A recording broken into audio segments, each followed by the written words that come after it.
بسم اللہ الرحمن الرحیم، welcome to the incline thinkers dear colleagues. ایک اہم نوٹیفیکیشن ہوا ہے 27 اگست کو۔ یہ فائنینشیل اسسٹنس کے حوالے سے کافی جو تھے وہ شکوک و شبہات تھے، وہ نوٹیفیکیشن شاید واپس لے لیا گیا تھا۔ اب وہ دوبارہ نوٹیفیکیشن ہوا ہے تو اس حوالے سے بہت امپورٹنٹ اپڈیٹس ہیں، اس حوالے سے کافی میسیجز بھی آئے تھے، تو اس حوالے سے آپ کو گائیڈ کرنا تھا۔ یہ فائنینشیل اسسٹنس کا جو نوٹیفیکیشن ہے اس کی جو کاپی ہے، اگر آپ دیکھیں تو یہ دیکھیں، یہ 27 اگست 2025 کا ہے۔ یہ نیچے بھی آپ دیکھ سکتے ہیں، یہ ڈیٹ میں نے ہائی لائٹ جو ہے وہ کر دی تھی۔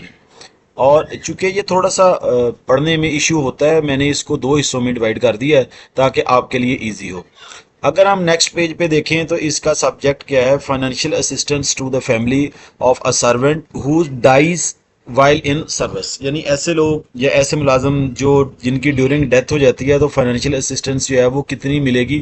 پہلے جو تھا جیسے بیوہ کو جو تھی وہ آفٹر سم ٹائمز بند کر دی جاتی تھی، یا اس کے بارے میں ڈفرینٹ جو تھی وہ رائے تھی اور ڈفرینٹ نوٹیفیکیشن ایشو ہے، تو اس کی ڈیٹیل اور وہ جو چیزیں جو ریورس ہوئی ہیں وہ اس حوالے سے جو نوٹیفیکیشن ہوا ہے۔ اب یہ دیکھیں، یہ اس کی ڈیٹیل ہے، اس میں 4 پوائنٹس ہیں جو ہم ڈسکس کریں گے۔ میں نے اس کو کوشش کی ہے اردو میں کنورٹ کر دوں تاکہ جو ہے وہ ایزی ہو جائے۔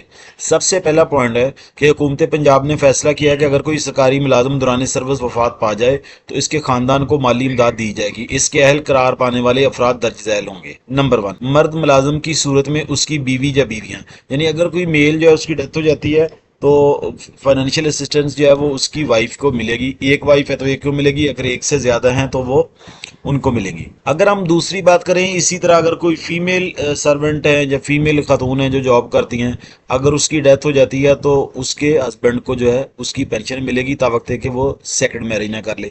جو میل ہیں ان کے کانٹیکسٹ میں بھی یہی بات ہے، اور فیمیل کے کانٹیکسٹ میں بھی وہی بات ہے کہ اگر جو ہے جو زندہ بچ جانے والا ساتھی ہے جب تک شادی نہیں کرتا تب تک جو ہے اس کو فائنینشیل اسسٹنس ملے گی۔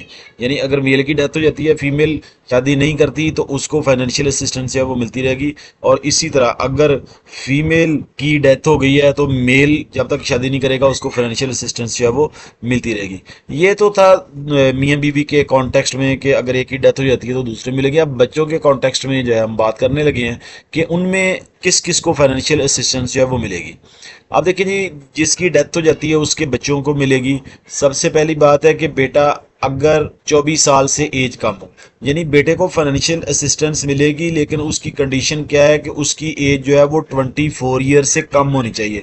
جیسے اس کی ایج 24 ایئر سے زیادہ ہوگی تو اس کی فائنینشیل اسسٹنس جو ہے وہ بند ہو جائے گی۔ اس کے بعد بیٹی کی بات ہے تو بیٹی کو تب تک ملے گی جب تک وہ ان میریڈ ہے، تب تک اس کو فائنینشیل اسسٹنس جو ہے وہ ملتی رہے گی۔ اس کے بعد اگر جس کی ڈیتھ ہو جاتی ہے اس کے بچے جو ہیں وہ جسمانی ہیں یا ذہنی معذور ہیں تو ان کی عمر کو دیکھتے ہوئے جو ہے وہ ان کو فائنینشیل اسسٹنس جو ہے وہ دی جائے گی۔ یہ ڈفرینٹ کانٹیکٹ سے یہ نوٹیفیکیشن میں آپ کو پھر دکھا دیتا ہوں، یہ اس پرسپیکٹو میں یہ تھا کہ کن کن کو اسسٹنس ملے گی۔ Thank you very much. اگر کوئی کویشچن ہو تو آپ مجھ سے پوچھ سکتے ہیں۔ السلام علیکم، اللہ حافظ۔